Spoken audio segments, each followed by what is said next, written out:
Greetings, everyone. Welcome to the Tawnya Love Show. And I want to thank all of you for joining us this week. And I apologize for not being able to tune in with you live last week, but had some pretty interesting life challenges come my way that I had to deal with. And as always, I'm going to use those opportunities as a way to mirror back to each of you that are tuning in how we can use these things that happen to us to actually come into our power even more, and how do we access those tools and see, looking for the, what am I trying to say? How do we access those tools and look for the gift in them rather than just the pain or the suffering or, why me, and going into any sort of victimization. And so today, what I'm feeling, what I received in meditation right before the show, the topic of today is spiritual alchemy. And so I want to read something that I actually very synchronistically received earlier, and it was right when I had gotten the topic, and then I see this post on Facebook, and I was just like, what? That is so perfect. So I'm going to read a little bit about it, and it's about individuation and the axiom of Maria, the psycho-spiritual transformation. It's connected to Swiss psychiatrist Carl Jung, and he used the axiom as a metaphor for the process of individuation. So it says, 1 is unconscious wholeness. 2 is conflict of opposites. 3 points to a potential resolution. And the 3rd is transcendent function, described as psychic function that arises from the tension between consciousness and the unconscious and supports their union. And the 1 as the 4th is a transformed state of consciousness, relatively whole and at peace. So when I talk about that, this is in essence speaking of alchemy. When we take our unconscious self and our consciousness, we at times have what we see in our life situation as a conflict. So whether that is in ourselves or it's mirrored externally, it is helping us, in fact, to transcend the unconscious so that it becomes self-realized, and then we become more conscious. So the more conscious a soul is, the more aligned and one and at peace and whole they are, and they feel, and they self-realize. And so when anything comes into our movie that creates tension or conflict, we could just resist it, and we could be angry at it and blame it, and kind of play the game that humans like to play, which is us against them. And so this has happened throughout history on your planet. If you look at how throughout history there have been times where there is conflict between one country and another, conflict between one religion and another, conflict between one race and another. And it's the conflict of one state of being and another state of being. And there is a sense of unconscious behavior at play that is creating tension and trauma and suffering. And so when we see it in a collective way in the macro, it's global war, it's global famine and destruction and problem on the bigger scale. But that is always a mirror of what is going on the micro, which is a sense of separation within self. There's a sense of conflict, trauma, and suffering in self. And so what happened to me, I'm not going to get into too deep of details, but last week we have several housemates that share our sacred space, and there are a couple of them that have really not been in alignment, let's say, to be the most polite. There has been a lack of alignment, a lack of consciousness, and a lack of honor and reverence for the whole. And so when we look at the paradox of that, there's this like very, the spectrum of conscious being, peaceful, loving, conscious, aware, honors the whole, understands that we're all connected here and to show honor. And then the other end of that spectrum would be fear, complete unconsciousness, non-connection to environment. There's no connection to self, there's no honor, there's no love. And so pretty much what happened is, in my movie, there is a being that is representing that unconsciousness, and then my consciousness is like the light on that shadow, and it's created tension. And so basically this being kind of came at me right before the show last week, and that's why I had to cancel, because it was very traumatic. It triggered some deep stuff in Tawnya love, let's say, and it was very frightening. And when it first happened, you're just kind of in that fight or flight mode. Like someone comes at you in an attacking energy and you don't even know what's going on. But once I processed it, it was amazing when instead of looking as like I'm just angry and I hate something, because I have learned not to do that. That is not helpful. But instead to look at this moment in time as, okay, I definitely did not deserve that. And any more than a human walking in the woods would deserve a bear to attack them. And sometimes these things happen, and it's something going on within each of those energies. And it's something going on in the one being attacked. And the one that's the attacker, there is something going on in a cellular memory place where we are having an opportunity to clear and release old trauma, to clear and release old triggers. And so if I played the game of victim, I would just say this person's evil and I'm good and how could they do that to me, and I'd do the victim thing. But when we're in a state of very conscious awareness, I use everything as an opportunity for even greater expansion, greater enlightenment, and understanding of self, as well as understanding of the other, which is one, which is us, we. So when I experienced this, the first thing happened is I literally was triggered, and it brought up a lot of childhood, like trauma from my childhood. And I know I've talked about this a little bit, and I'm not going to go deep in it on the show today, but just to connect dots so it makes sense. Through my childhood, from about age 4 to 18, I was abused and I was neglected. I was treated very poorly by my mother mostly, but also there was abuse from father, and there was a lot of just walking on eggshells and that sense of tension, that sense of just, do not be heard, like don't make a sound.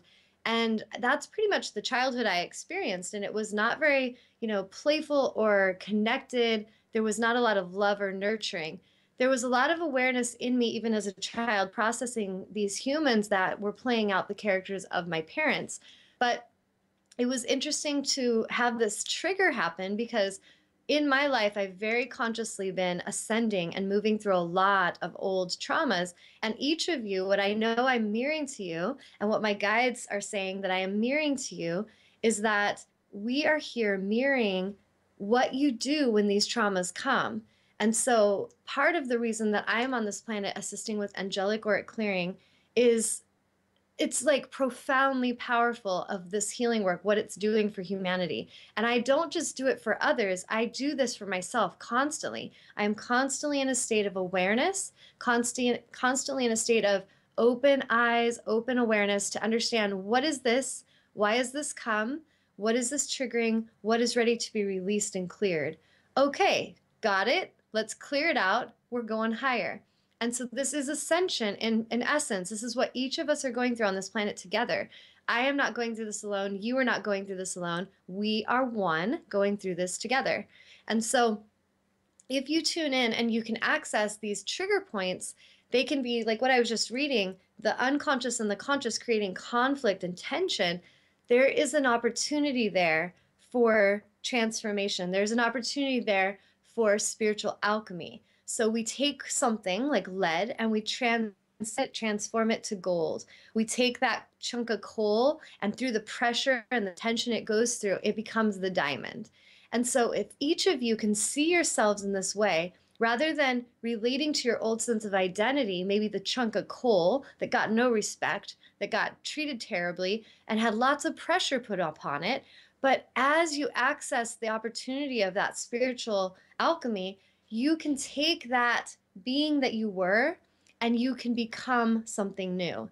And this is what we're going to talk about today, is each of us are actually here on this planet at this time moving through these processes of ascension, and we are each able to access higher consciousness. This is what a soul like mine is here mirroring to you every week, that you all have this in you. Just some of you are not listening. Some of you are not trusting. Many of you do not believe in yourselves. And so this is why the soul like mine is here to help assist you through auric clearings. Things that until you go through the healing process, until you start to connect the dots and have another guide help you understand how to connect the dots, help you to understand how to access unconscious self and to clear that, you will stay stuck. And so a guide like myself is here on the planet assisting with these services, but it is not my job nor responsibility to make any of you do your work. And no one, I repeat, no one will be the one responsible for doing your work except for you. No one can cause you to create change. You have to know when you're done with suffering. You are the only one, and you have always been the only one, and will always be the only one who has the power to create the spiritual alchemy. So if there is unconsciousness running your world, which the collective consciousness, if you look out and you observe the suffering, there is definitely unconsciousness here. So a soul that is in their consciousness, looking as the light, embodying the light to assist humanity in shifting into that higher vibrational alignment, this is what the opportunity is for each of us. So we can resist that. We could get angry at one that embodies light. And often in my journey, and maybe those of you that know that you're light workers and that you live a life of integrity and you're authentic and you are compassionate and you are the messengers for spirit, many of you maybe at times feel misunderstood, misused, mistreated. And often that humans project a sense of smallness upon you, project a sense of you're inadequate in some way and you're irritating and you should just go away or you should be like us. And they kind of want to break you down to come into the unconscious places with them. Now, if we are not conscious to this, we can easily fall prey to that pattern or that game.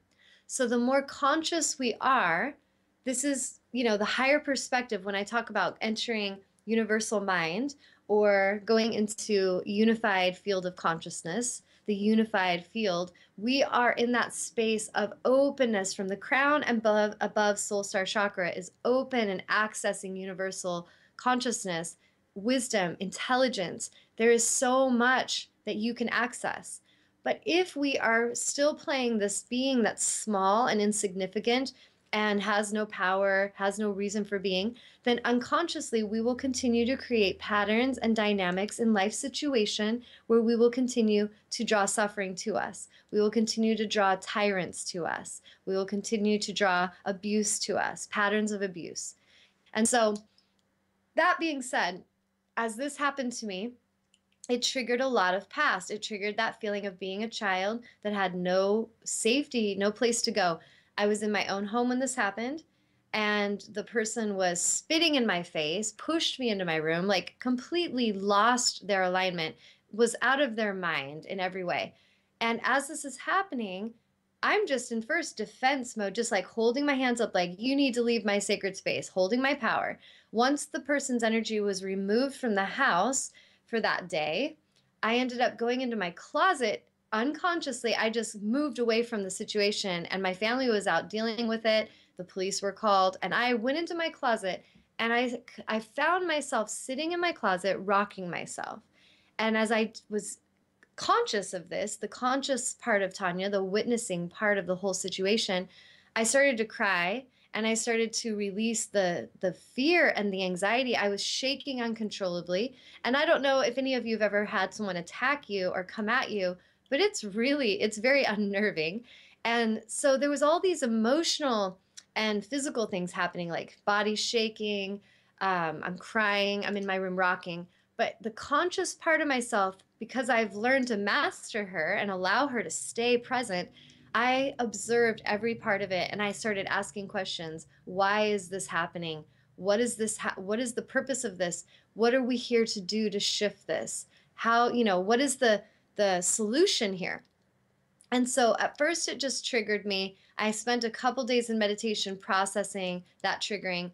Then about day 3, I was incredibly pissed off. I was angry. My warrior was fully awakened and she was pissed. But this was a beautiful part that I want to talk about in regards to the feminine. And this is whether you're a male or a woman, a man or a woman. In regards to the divine feminine, there is this tendency we have in the collective to project a sense of basically like a woman, if she gets angry, the fear is that she's going to lose her mind. And like what happened with the person that attacked came at me, they had really lost control over self. And now we're trying to control another. And this is what we never really want to do. Because in the laws of, when I'm speaking about the laws of alignment, In essence, alignment is a soul is completely self-realized and realizes that they only hold true power over self, and the frequencies they are emitting are their own responsibility. So when a human is in that state of self-ownership of emotion, they're going to tune into what is the way to respond to this. They're going to maintain their alignment. And even though something's happening around them, they will protect themselves, but they know that it is never okay to attack. It is never okay to lash out. If you're truly in your alignment, you have no desire to treat another in this way.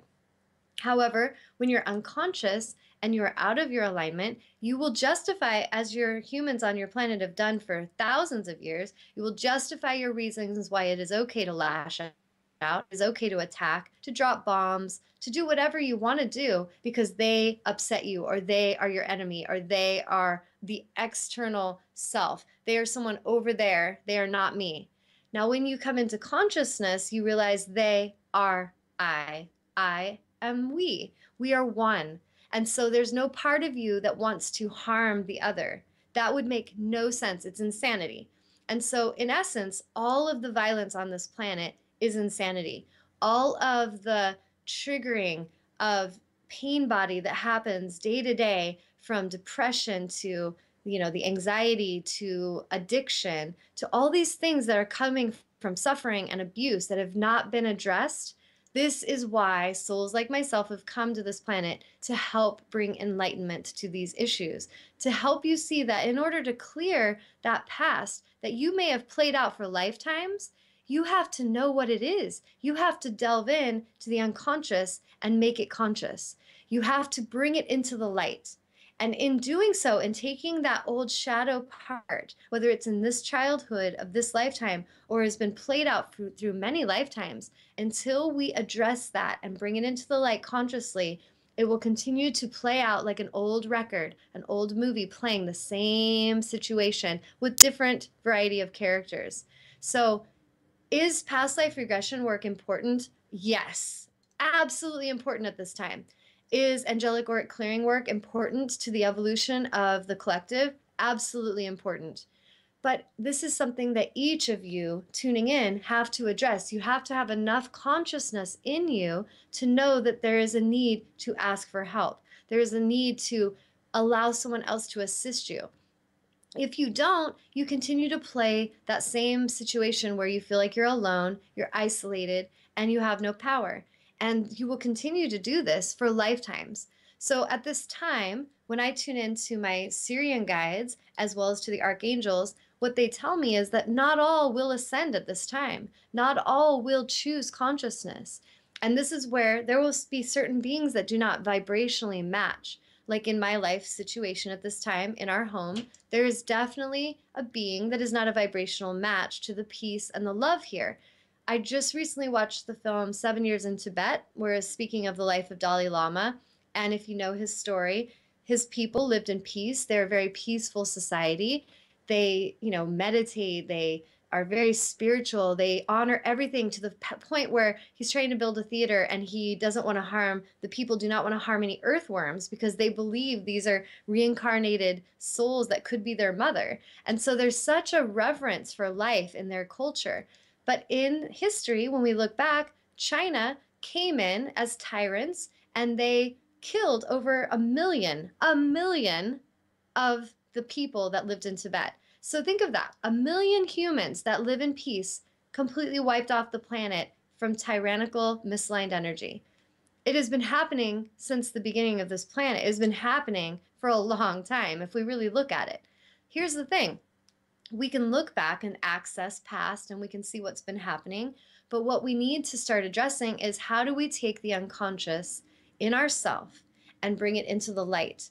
Because as each of you has the courage to choose this, you will be, in essence, a big part of the shift of the collective. Each of us individually self-realizing and ascending will assist in the collective shift.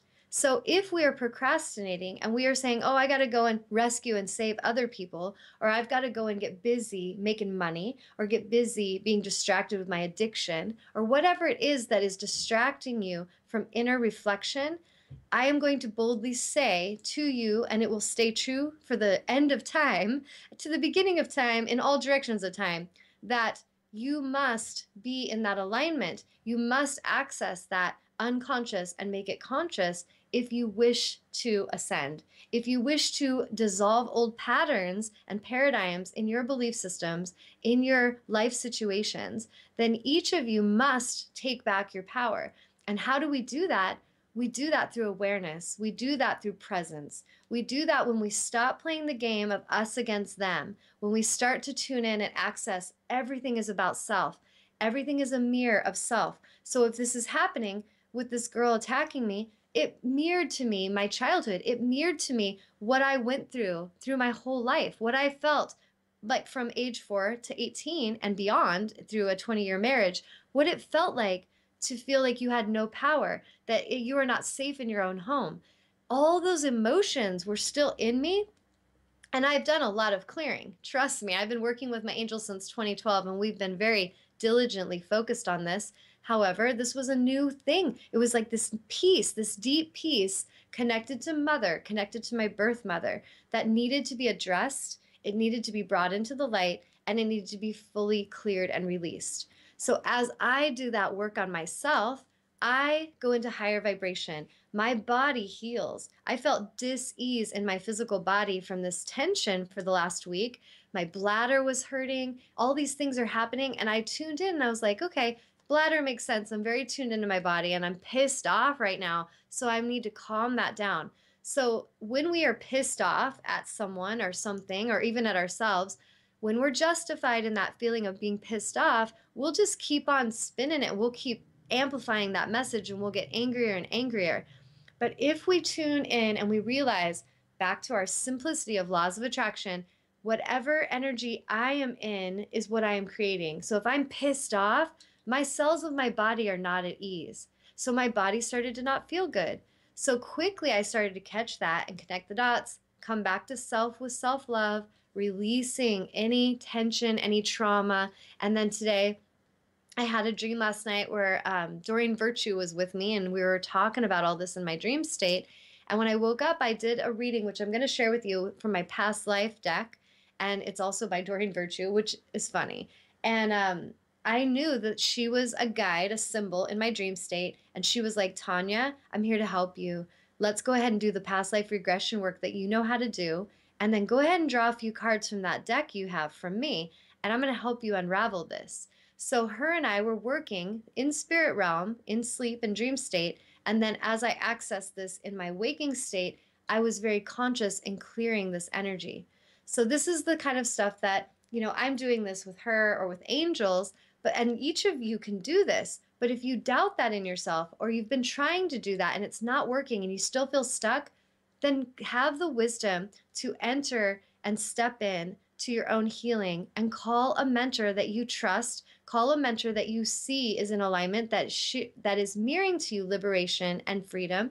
Or you can call in your fear a healer or a mentor that is out of alignment, that is still projecting enslavement. You will also learn from that. But I encourage you to be conscious in asking for that aligned healer, mentor to assist you. So this is where each of us have to do our own work. And if you don't, and you procrastinate and you don't value it, and you say, oh, everything else is more important than my healing, I'll go spend a lot of money on fake nails and getting my hair dyed and, going shopping and getting a new car or all these external things, but I don't value healing, so I'm not going to invest in that. And this is what I am here to boldly state, that as a healer, I absolutely deserve your honor, your respect, and abundance for what I do. Now, each of you have to look into your own consciousness. Do you honor the healer? Do you honor the healer within? And do you honor the healer without? Because if you're not showing honor to the healers around you and the guides, then not even most likely, absolutely within, you're not honoring that within yourself. If you are putting your energy into your addictions, your vices, then this is what you're valuing. It's simple. Whatever you're putting your money, your time, and your energy into, that is what you're valuing, and that is what you are co-creating more of. So if you're not enjoying that and it's creating suffering and sickness and dis-ease in your body, and it's causing stress and chaos in your life situation, in your relationships, then you and you alone have to see that, and you have to have the courage to bring the unconscious into the light to have it be shifted. Spiritual alchemy. So I'm going to take a pause and see if anybody has any questions, because I've been going for a little bit. Cindy, what are you saying? Okay, they're talking about the show, if it's working. No questions. No questions. So I'm going to let you take a moment, and if you have any questions, or if anything's going on with you in regards to ascension symptoms right now and you have questions, I've been getting a lot of information on that coming through. If any of you just, you want to share a comment of something that you're processing as well, feel free to share that. So you can call in 919-518-9773, or you can write in on the live chat. So I'll let you guys take a moment to do that if you like. I'm going to read you couple cards that I drew, and I'm going to use myself as a very transparent, truthful, vulnerable self today. And I'm going to kind of walk you through a process of my own past life regression this morning that I had. And it started with my dream. And clients that work with me, they know that I'm big into paying attention to dreams, and I encourage them to as well. And so when I wake up, I'm always accessing my dreams and processing what was the meaning of that. I ask my guides, bring me clarity, bring me greater understanding on that. What was the symbol? What did that mean? And then it starts to unravel. I'll get guidance to draw cards or just listen to consciousness coming through. So the cards I drew were Mother, and these are from my past life deck. Let me see if I can get that. There's Mother, Monk or Nun, and then Medicine Woman or Medicine Man. There we go. Medicine Woman, Medicine Man, which made so much sense to me. And so I'm just going to read you a little bit. The Mother card says, this card indicates that your mother in this life was also with you in other lifetimes. This is actually a very common occurrence, the mother-child relationship. And we could also say father-child because it goes either way. It's a very significant emotional, physical bond. If you enjoy a healthy and loving relationship with your mother or father in this lifetime, you are most likely drawn together again because of that fondness for one another. However, if your relationship has been challenging, abusive, or with conflict, this indicates a need to balance the karma through your forgiveness. So I'm going to pause on that part. If we've had, like in my child, I had a lot of abuse that I endured from mother. And this morning when I tuned in and did a past life regression, connected to that question, show me any past life memories that I need to see and access in unconscious to help me understand the trigger and the pattern for this emotional abuse pattern in this life. Thank you for showing me those things so I can clearly see them, I can address them, and I can clear them in all directions of time. So this is kind of like a way we enter with the question, and then we access that information with the intention to clear it. So it says your feelings about your mother are directly related to your ability to manifest abundance, as mother energy is all about receiving. If you have blocks with your mother, you have most likely developed control issues that prevent you from receiving help from others or from the universe. So this card asks you to do more personal work concerning your mother. At this time, you may wish to add past life regression as an adjunct to other therapeutic methods. And so for me, every word of this did not relate to my situation. And as we start to do readings and we tune into higher solar angel, higher self, we'll start to understand what exactly is for us and what parts don't make sense. In this, right away, I felt the abundance thing didn't really make sense because I know in myself that I am the aligned divine masculine and feminine within self. I feel, if anything, in my childhood, I learned very quickly from an abusive mother that my good was not coming from her in any way. My nurturing, my good, my love, my abundance. So if anything, I learned to tune into self and realize I am the mother of self. I am the mother and the father in self. And I'll say this, I'm going to kind of do a little thing real quick because I'm getting guided to play with something. So all of you listening that are tuning in, if you want to play with me on this, just take a deep breath. I want you to tune in and close your eyes and just connect to your heart space, like to the truth of yourself that knows all, is connected to all, and tune into that higher solar angel self. And tune in as you're breathing. I want you to connect and just open your consciousness to any past trauma that's within you unconsciously. If there's a wounded child self, tune in and just open up to talk to or communicate with that wounded child self. And you may get an image. You might see like a 4-year-old. You might have a vision of being 15 years old, whatever it is, that's going to be perfect. And so you want to tune into that wounded self, the child, and let that child know that you are there. I am here for you. I will always be here for you. I have always been here for you. Because in truth, it has always been you, me, us. It's always been within self. So when you tune into the wounded child and you tune in and ask, like, how can I honor you more? How can I help you feel safer? You're starting to bring consciousness to the unconscious, because unconscious child is still within you. The tyrant, the one's throwing the tantrums, the one that's, insecure and doesn't believe it's good enough, the one that's really shy and kind of timid, or the one that's really bossy and controlling.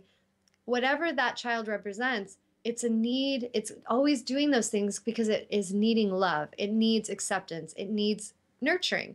So when that part of ourself is unaddressed and it's unconscious, it can often, I kind of make jokes and say, it's like the inner child is driving your car. Your vehicle is your body. Think of your body as the vessel of light that carries your consciousness. So when wounded child is unconscious and it's driving, I just joke and say, if your 4-year-old's driving, it can't see over the dash, it's going to run you into trees, run you off the cliff. It's going to create chaos in your life. And if you look at humans when they're freaking out and they've lost control, like what I just went through with someone, I see the wounded child so clearly, lashing out, angry, throwing tantrums, kicking and screaming. And the aligned part of me knows, do not tune in and negotiate with terrorists. And then at the same time, also send love and light and support, because that being is very much in need of love. So rather than do the us against them thing where they don't deserve love, and so we hate them, we try to hate an aspect of self, we want to instead embrace that part and say, okay, this part that's rising, that's terrifying, that's scary, I'm going to love that. I'm going to fully love and accept that and integrate that into myself. And I go higher in consciousness. I like spiral up in the evolutionary leap. And so this is what we are all being given the opportunity for. But if we're not conscious, we'll miss it. We'll miss the opportunity. So when you're tuning in and you're connecting with that wounded child self, and you're just simply asking, how can I honor you and love you more? How can I help you experience the best version of yourself? The inner child part of you is like, oh, someone's talking to me. I'm actually being heard. I'm being seen. And it will start to create a shift in you. It's an energetic shift that will change everything. Another aspect of, the spiritual alchemy is understanding that the child self is there and we bring it into consciousness. And it's kind of like you're inviting that child self to sit in the back seat of the car. Like, you're a child, I love you, but why don't you get in the back seat where you're safe and buckle up and take a nap? We got this. So higher self, solar angel, higher self, she or he is the master, the ascended master, knows and has been sitting in the passenger seat this whole time, would love nothing more than to drive the vehicle, knows exactly where it would like to go and how it's going to get there, knows exactly its capabilities, its power, its gifts, confidence. Confidence is its like forte. That is what higher self is. It's confident, it's sure, it's self-realized. So as you invite solar angel higher self to take the wheel, and this is something you're going to have to invite, because if you don't give that permission, that part of yourself permission to drive, the unconscious child will continue to drive your life. And I don't care if you're 20 or if you're 80, if you have not done your work, unconscious child drives and you know when it's happening and you're kind of embarrassed, and then you go into guilt and shame because you lost your shit on somebody, or you've just pouted and you just play these games. And that's the wounded part. And she or he needs to be honored and acknowledged so that that can clear. And then the child self can be in the back seat as playful, fun, curious child instead of tyrannical, insecure, throwing tantrums child. So when we invite higher solar self, solar angel to drive, we're giving the vessel of our body over to higher self. And now things get really magical, because higher self, she, he, is very tuned in and aware, enlightened being, ascended master. So in this whole paradigm of our life situation, what I like to refer to as learning empath, empowered empath, and ascended mastery, this is where we can graduate to. And we're all at different levels of diversity in this on this planet. If you look out, you can clearly see a soul who is maybe playing out the learning empath stage. They're in the learning mode. They're in unconsciousness, and they like it that way, or so they say. And they don't want to connect the dots. They don't want to be connected. They don't want to pay attention to how when they do this, it harms them. And when they put out this energy, it harms others. That's where they are. Let them be there. Accept that and just love them for where they are. But you don't need to create resistance with that. You can clear your energy from them or clear that energy from within self. So if something's triggering us inside, it's an energy opportunity of release and clearing within self that will then clear and quickly shift and clear it externally. I hope that makes sense. And if you guys want me to connect the dots on any of that, let me know. So then empowered empath state, the empowered one, this is when there's more consciousness coming in. So now unconscious self decides, maybe I should pay attention. Maybe I should be aware because, man, I keep on having this pattern. Like, why does that keep happening? So then it starts to create an awakening. Empowered self starts to pay attention more, connects the dots more, living in a sense of empowerment, love self. This is where we enter the stage of self-love. So when we're in unconscious realms, we are not loving self. We have codependent relationships. We create chaos wherever we go. We might get money, lose money, get money, lose money. It's like a very root chakra experience. We're in survival mode, where there's not really much reverence for divinity or divine anything. It's all just like me against them, and I got to get my share, and it's all survival.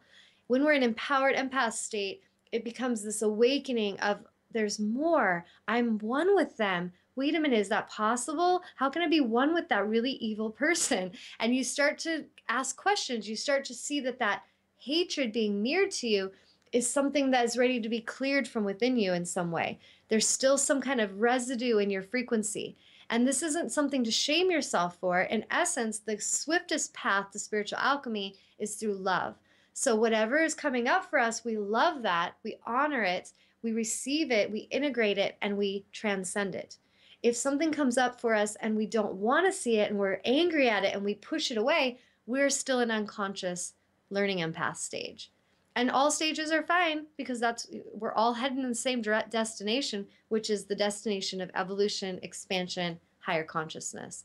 So as we come into ascended mastery, which many of you tuning in are either just about to enter or have entered, this is where we start to understand that what I think, what I speak, what actions I take all matter and come back to me. So we become the enlightened one. We become the ascended master, and we master the mind. The mind no longer controls us like it did in unconscious learning empath. We now are accessing the mind consciously, and we use the mind as a powerful tool of transformation, manifestation. And this is where Archangel Metatron's been coming in, helping me to see that this is where we're accessing our magic, our spiritual alchemy. How do we take lead and turn it to gold? How do we take that wounded self? How do we take that body that feels weak and we make it strong and powerful? How do we take the wounded child and how do we heal him or her so that they feel heard and seen and understood, and we transform ourselves into higher self, solar angel? We become the master of whatever it is we're a part of. How do we come to that place where we are so awake and so aware that consciousness is the most important thing to us? Ascended mastery. So when you're entering that stage of ascended mastery, you have to honor everything that comes to you. You understand it's all a part of you. You understand it's all an opportunity for you. You understand the whole universe is always working for you and through you, not against you. Learning empath thinks it's always the universe is against it, other people are against it, what are they going to take from me? It's all fear. So the spectrum, when we look at it, paradigm of the spectrum is fear and love. And so really it's up to each of us. Do we continue to unconsciously co-create from fear and separation consciousness, poverty consciousness, the lackful consciousness? And this is something you're each choosing. And if you're watching this show, then from this moment on, you are consciously creating that, because you know, you have enough consciousness in you to know that doesn't bring you a great result. And so we have the opportunity to step more fully into our power as empowered empaths that are moving towards ascended mastery. And when we come into that ascended mastery state, we no longer point blame at anyone, including self. We see all of it as a gift.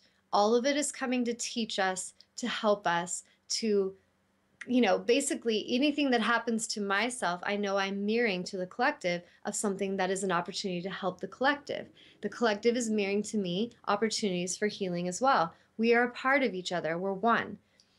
We no longer see that we're separate. We see that we have oneness. Are we exactly the same? No. We have our own individual diversity and our own uniqueness, but we're still one with Source. And so I'm going to pause and see. Does anybody have any questions on that? Because I've been talking for a while and I need to drink some water. Anybody got a question? I don't believe it. No. Come on, guys. I know you do.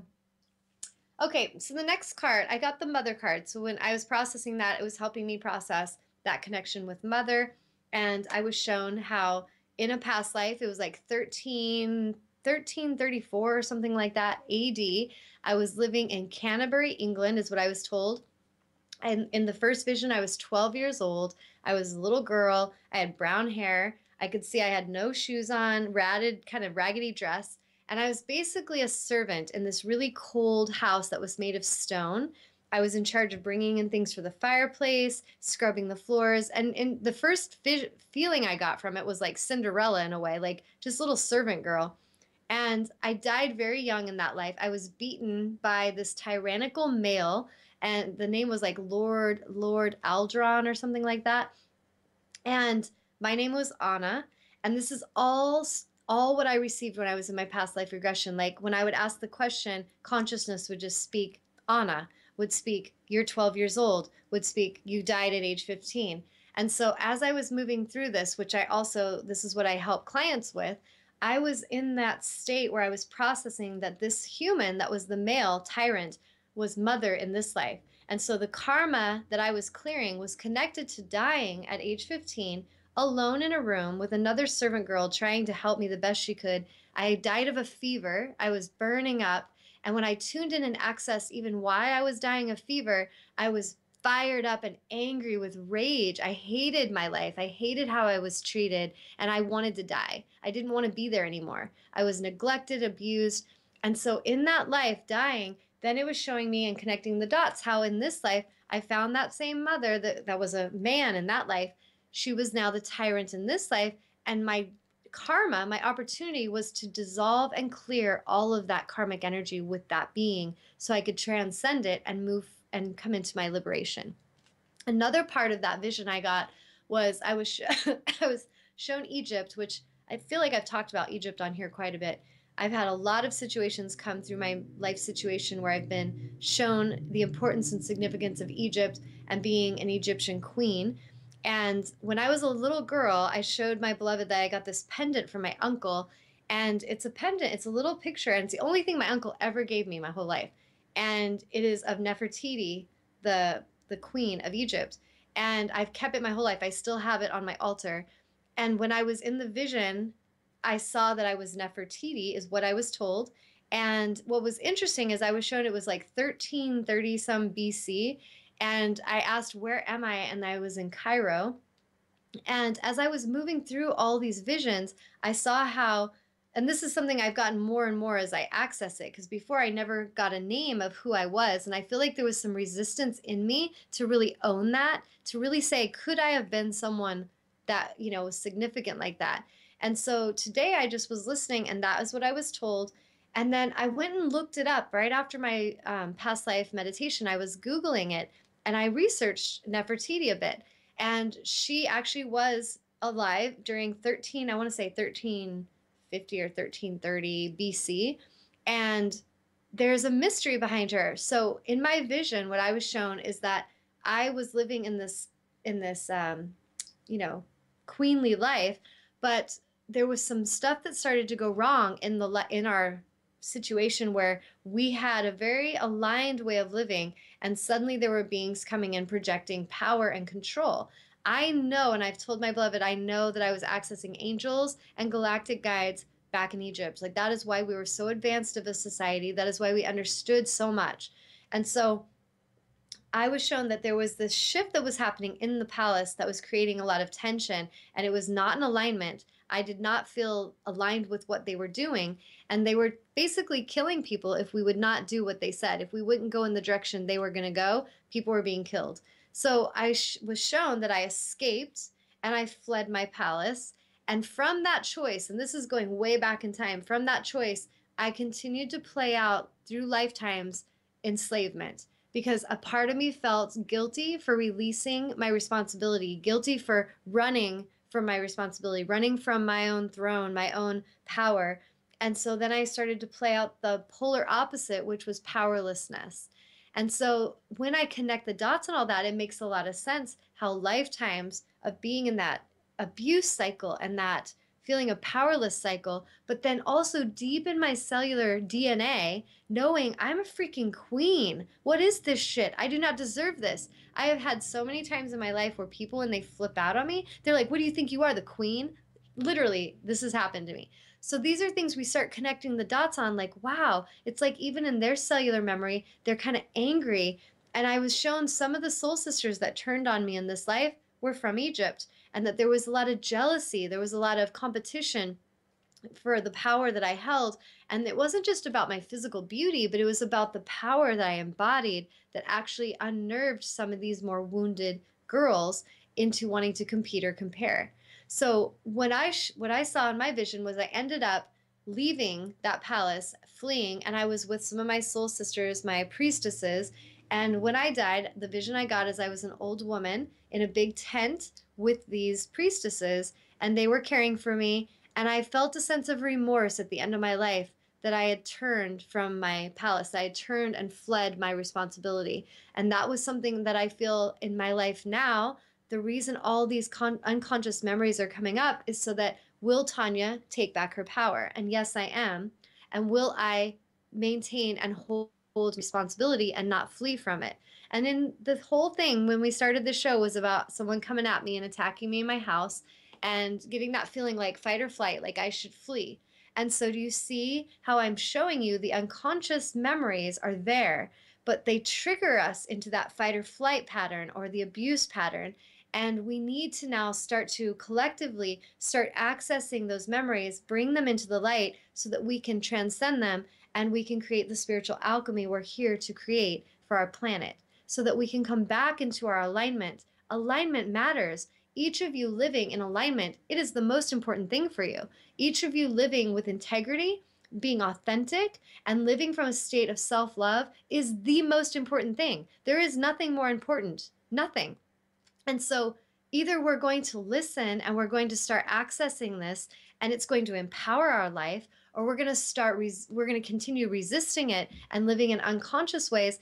And we see what it does. We see from history what happens when we choose unconsciousness. We see what happens through history when we play small, when we play the martyrs, when we play the ones that have no power. We pretend we're powerless. We see that. We've played it so many times. The wounded part of yourself unconsciously will continue to do that. However, we have an amazing opportunity collectively, individually, which will ignite a shift collectively to do our work, to do our inner work, and it's not even hard work, it's just courageous work to bring unconscious into the light and own it and see it and integrate it and allow higher self to start leading, because your higher self is amazing. He is the king and queen, the god, the goddess, the self-realized being, divinity, awakened and aware. This is our destiny. This is the highest destiny of the planet Earth, of why each of us are here. We're all moving in the same direction, but at different levels, different speeds, and with different levels of consciousness. However, any of you listening, you have enough consciousness now to access that choice to move into empowered empath state or into ascended mastery. That is really up to you, though. If you continue to play small and you continue to suppress emotion, suppress memory, you will continue to play out that learning empath state, which will really enslave you and create a lot of suffering. Suffering that is not necessary. So, any questions, any comments? I see Cindy saying, wow, amazing. Cindy, do you have any comments on this? Share with my sister. The next card that I drew was Monk or Nun, and I feel like that was very interesting. And then the last one was Medicine Woman. And I feel like the symbolism that I took from that intuitively was the nun, the monk. What I know I have experienced since I have stepped in as a healer is I have had so many projecting the sense that I should just be a healer for free. I should just give my magic because it's a gift of God for free. And yet on this planet, we will invest obscene amounts of money into actors and entertainers and football players and people who really do nothing to actually heal the collective, who do nothing to actually help. They're a distraction tool. They're the ones that we look to be distracted, and we pay a shitload of money to them. And we give a lot of money to our vices, to alcohol and to drugs and to cigarettes and, addiction. That is another huge one. In our culture, like the way we treat women and we sexualize them, and strippers could be super, wealthy, but feel enslaved and not really feel good about self at the deepest level. And yet that we invest in that. But yet, look at how as a collective consciousness, many of us have an issue paying a healer. We have an issue honoring her or him. We have an issue giving and honoring them as a sacred medicine man and woman they are, which is something we actually used to do way back in the beginning of the history of this planet. These were the most sacred, honored beings. And look at how we've totally walked away from them. And this is what I know as a soul I am here to change. I am here to transform that, because all of our gifts are from the divine. Every gift that we embody, whether we're a mechanic helping fix cars, or we're a mathematician teaching students math, or we're the banker that's really great with numbers and helping get people loans, all of it is important and all of it matters. All of it is gifts. Some people have gifts in different things. A healer absolutely deserves your honor, your respect, and abundance, and she deserves and he deserves that reverence, period.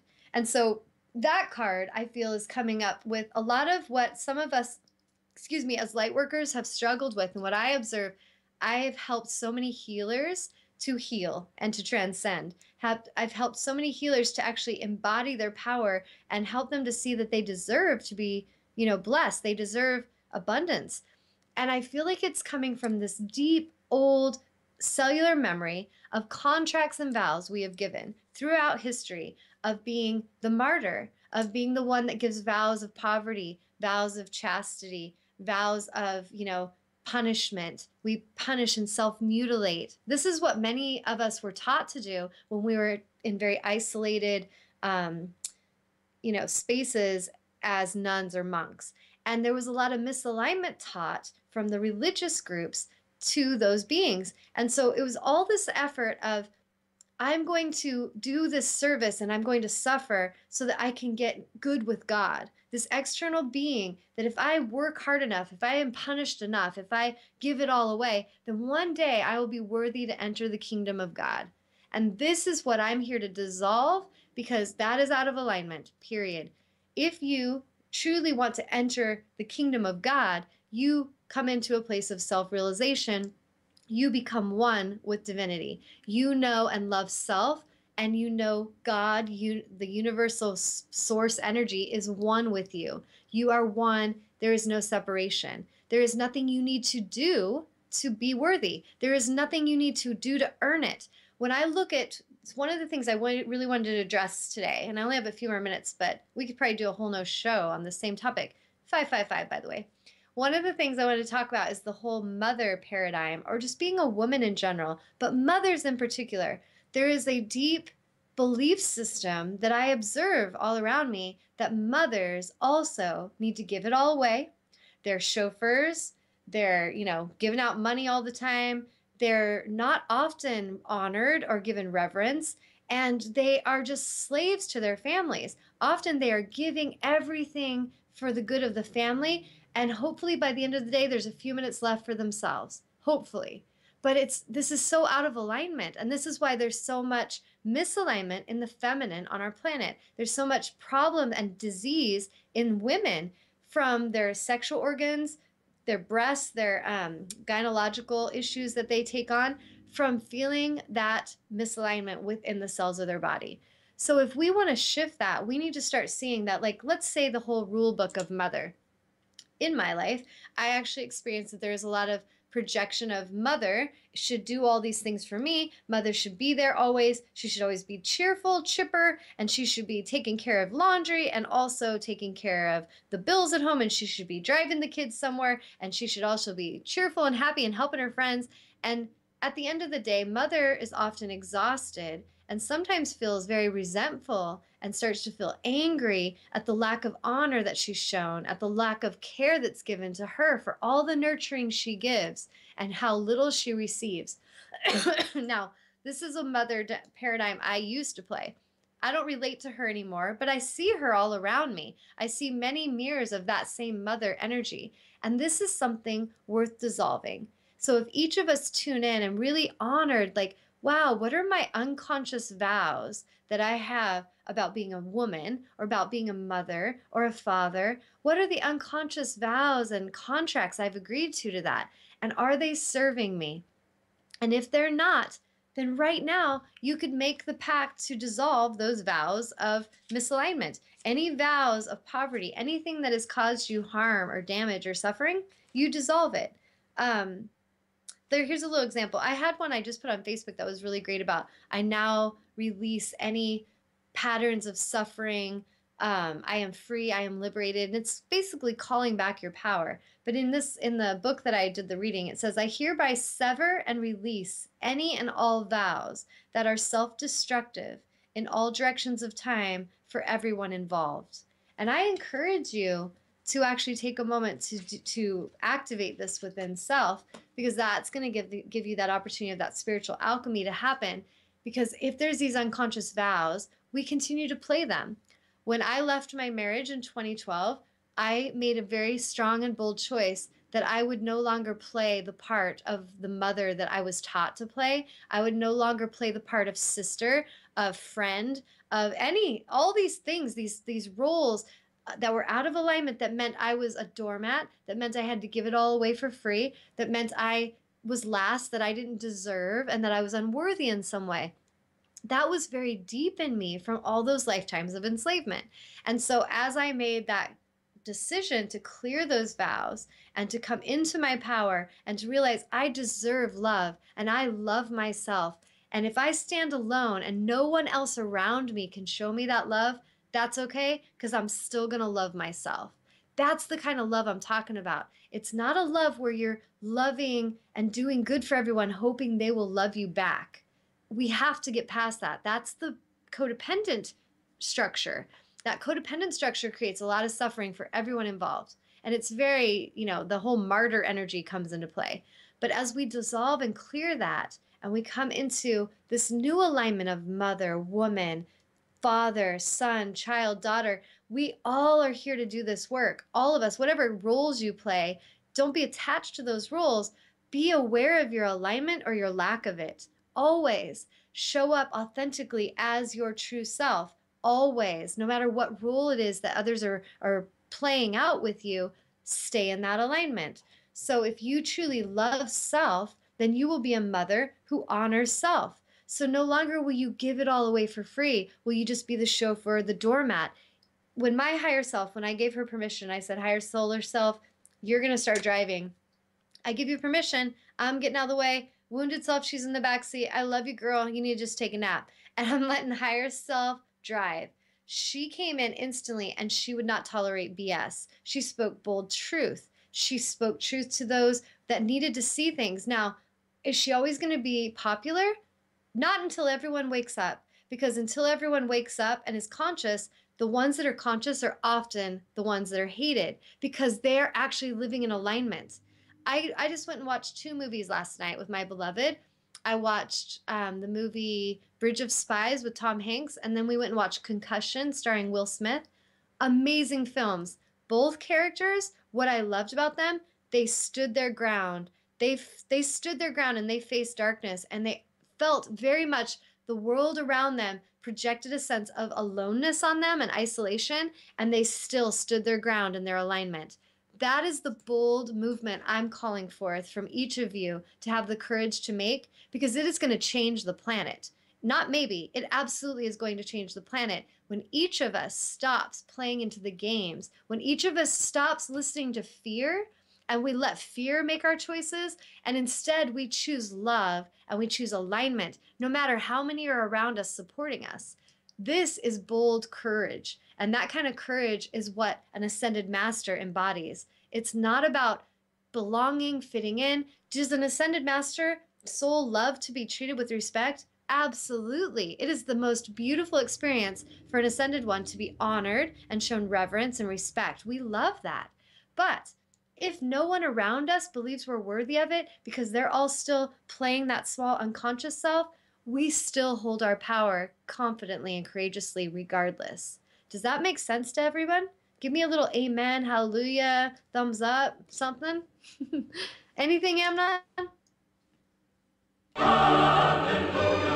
There we go. That's all I needed. No, I'm just playing. I don't even need that really. But the point is, I hope each of you listening are seeing that we are the ones that are here. We have been waiting for ourselves. You are the one you've been waiting for. And it's about self-love. This is our greatest opportunity. And speaking of that, really quickly, I'm actually going to be speaking publicly at the Women's Expo in Portland this year. Oh, I don't even remember the date right now. I'm so bad. I should have wrote that down. It's in April. I'll tell you all next time we have the show. I'll talk about more details.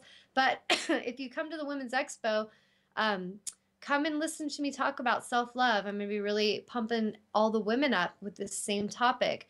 And I encourage all of you listening this week, what if we just really focus on letting higher self drive, listening and tuning into any unconscious parts. So if something triggers us externally, rather than just being like, I hate them, I can't stand that, and we're in resistance mode, let's tune into the situations. What if we started to use them as gifts, and we started to look for the gift, and we thank Spirit for helping us see, what is this energy coming to me? Like, what is the opportunity here for spiritual alchemy? Because I am ready to become the self-realized ascended master. And I am open and receptive to whatever I need to remember. Whatever cellular memory I need to access and clear, I'm open to it. Whatever cellular memory I'm ready to access and ignite and integrate, my gifts, my powers, my strengths, I'm open to that. And what it is we become so open to our receptivity. Divine Aligned Feminine is all about receiving. And we receive from Spirit, and we give from alignment. No more giving, hoping to get. That's old wounded self. That is codependency. That is misalignment. Giving, hoping you're going to get something, is out of alignment. It really doesn't serve you.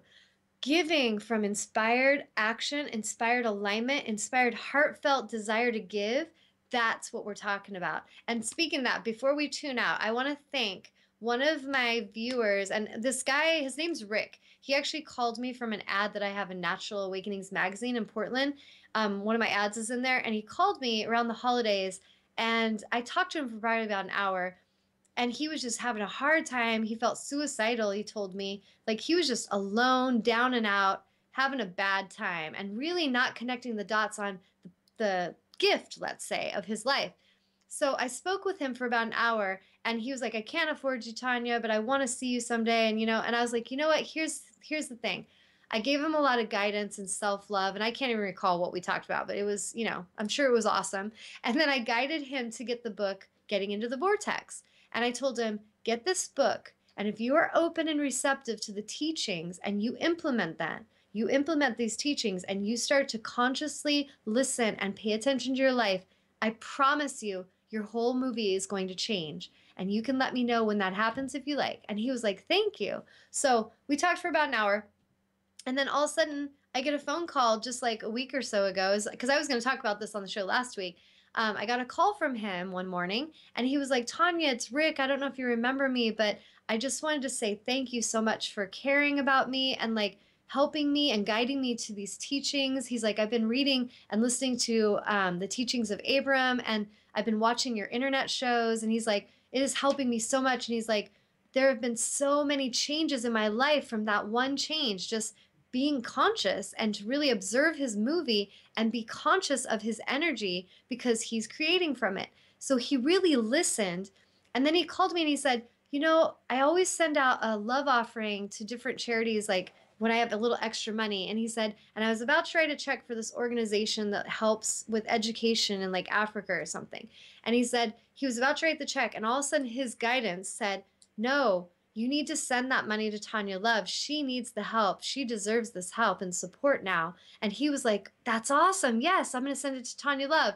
So he calls me telling me this. And I seriously was crying in my bathroom because through a year and a half of this show, I've only received one love offering. One, the whole year and a half. And this moment of honor touched me at the depths of my soul because it was so loving, and it was not from any, like, he's doing it for any reason except for that his heart and his higher self guided him. And so I wanted to share that because it was so touching, and I felt like it was such a beautiful moment of a soul showing honor for the fact that this education, this help that I had given him, he honored it, he valued it, and he sent that love back. And I feel like this is so important because so many of us, we do this pattern like what he did, and I've done it in the past, where you just, oh, I got to send some money to a charity.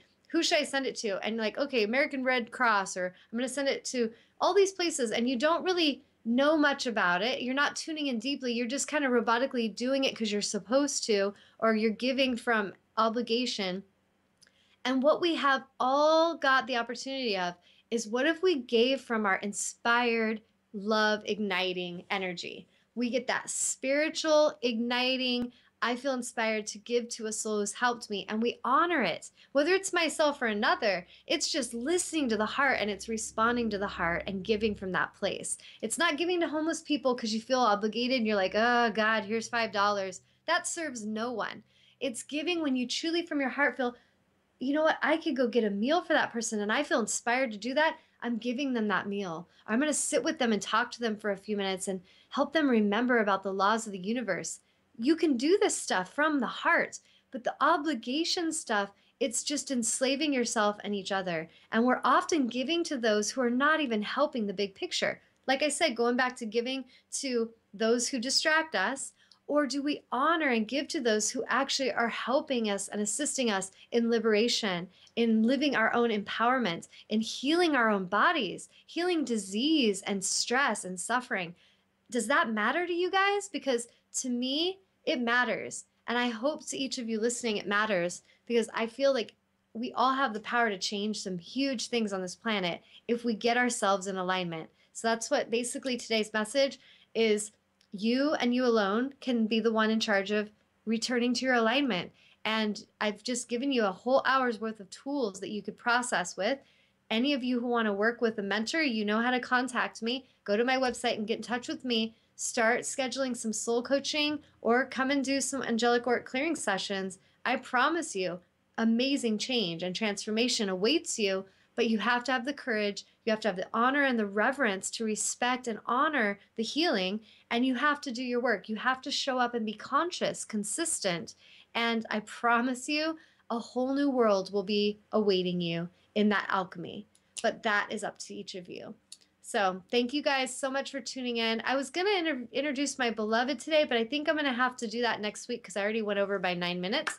But next week, I plan to introduce all of you to William, and we're going to talk a little bit about our Twin Flame workshop coming up on February, I believe, 7th. So there's still time to sign up for that if you want to. We're going to be doing, we have Skype available or in person, and we are going to record it. And it's going to be awesome. A lot of self-love topic and talking about, you know, the importance of twin flames and the difference between soulmates and twin flames, what all that means. So if any of you guys are interested in that, contact me. And I've got some other mentorships coming up soon, yoga teacher training. So contact me and let's do this. Let's start transcending this planet together and get busy this year in 2016. No more procrastination. Let's start doing our work. What do you say? So thank you guys so much for tuning in. I love you all. And Cindy, thank you. She said so much great info. I'm soaking it all in. So thank you, Cindy. And thanks, guys. I hope you all have an amazing week. And I look forward to connecting with you next Sunday. Mwah! Peace.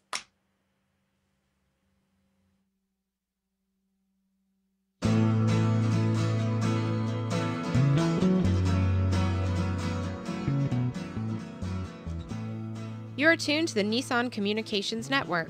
Our weekly lineup of call-in programs includes Computers 2K Now with Amnon Nissan, My Life, My Will with Gisela DiCarlo, The Tawnya Love Show, Health In with Debbie Bruck, Breaking Free with Marilyn Shannon, Triangle Be Well with Howard Jacobson, Lunch and Learn with Rabbi Yisrael Cutler, Lessons of Vietnam with NCVVI members, Parent Dome with Ryan Miller, Current Affairs with Amnon Nissan. And if you tuned in too late, you can always watch each program in its entirety or download an MP3 audio file of it in the archives section on nissancommunications.com. Don't forget to subscribe to our YouTube channel, follow us on Twitter, and like us on Facebook. Sponsored by Atomos.com, makers of quality video recorders and converters, CarolinaApparel.com, and DeltaForce.net.